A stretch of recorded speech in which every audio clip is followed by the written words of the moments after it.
वक्फ संशोधन बिल पर छिड़ा घमासान थमने का नाम नहीं ले रहा है। सड़क से लेकर संसद तक वक्फ पर बवाल है।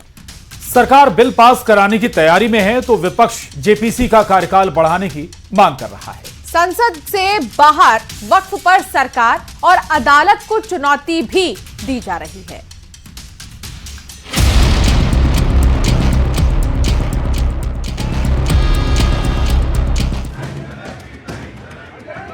वक्फ संशोधन बिल को लेकर सड़क से लेकर संसद तक हंगामा जारी है। मामले में गठित जेपीसी को अपनी रिपोर्ट देने के लिए सिर्फ 2 दिन का वक्त बचा है और चेयरमैन जगदंबिका पाल ने साफ कर दिया है कि वो 29 नवंबर को अपनी रिपोर्ट सौंप देंगे।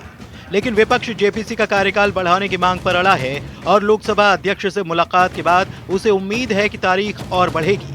वक्फ पर जारी सियासत के बीच बेंगलुरु में all India Muslim personal law board के सदस्य मौलाना अबू तालिब रहमानी ने अदालत से लेकर सरकार तक को चुनौती दे डाली है। तो वहीं बिहार विधानसभा कैंपस वक्फ संशोधन बिल के विरोध में विपक्षी दलों ने प्रदर्शन किया है।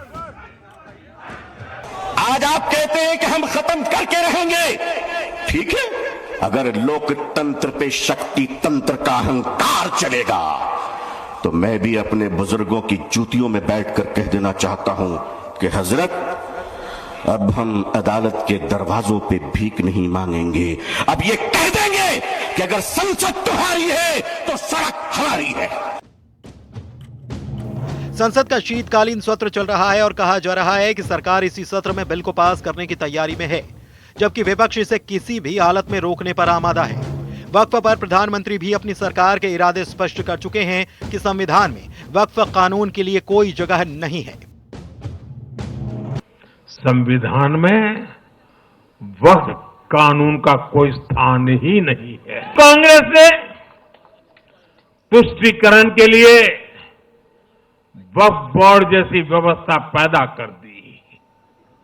ये इसलिए किया गया ताकि कांग्रेस के परिवार का वोट बैंक बढ़ सके। अब जरा ये तस्वीरें देखिए जो लोग पूछ रहे हैं कि वक्फ संशोधन बिल की जरूरत क्या है। एटा की तस्वीरें ये उनके लिए जवाब है, जहां एक शख्स अपनी जमीन पर बाउंड्री करवा रहा था। तभी सैकड़ों की संख्या में वहां पर भीड़ पहुंच गई। भीड़ में शामिल लोग इस जमीन को वक्फ की जमीन बताने लगे और बाउंड्री बनाने का विरोध शुरू कर दिया गया।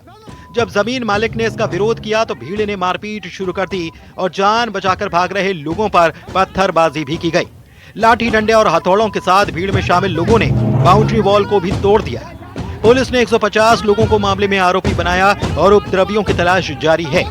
वाराणसी में करीब 115 साल पुराने उदय प्रताप कॉलेज पर लखनऊ वक्फ बोर्ड ने दावा ठोक दिया है। उदय प्रताप कॉलेज, जिसे यूपी कॉलेज के नाम से जाना जाता है, वाराणसी के सबसे नामी कॉलेज में से एक ये कॉलेज है। इस कॉलेज का कैंपस करीब 500 एकड़ में फैला है। 2018 में वक्फ बोर्ड ने इस जमीन पर अपना दावा ठोक दिया था और कॉलेज से जवाब मांगा गया था। कॉलेज ने जवाब भी दे दिया, लेकिन अब एक बार फिर से वक्फ से जुड़े लोगों ने चोरी छिपे यहाँ निर्माण काम शुरू करने की कोशिश की, जिसके बाद यहाँ पर तनाव बना हुआ है। कॉलेज के प्रिंसिपल ने इसकी शिकायत पुलिस से की है।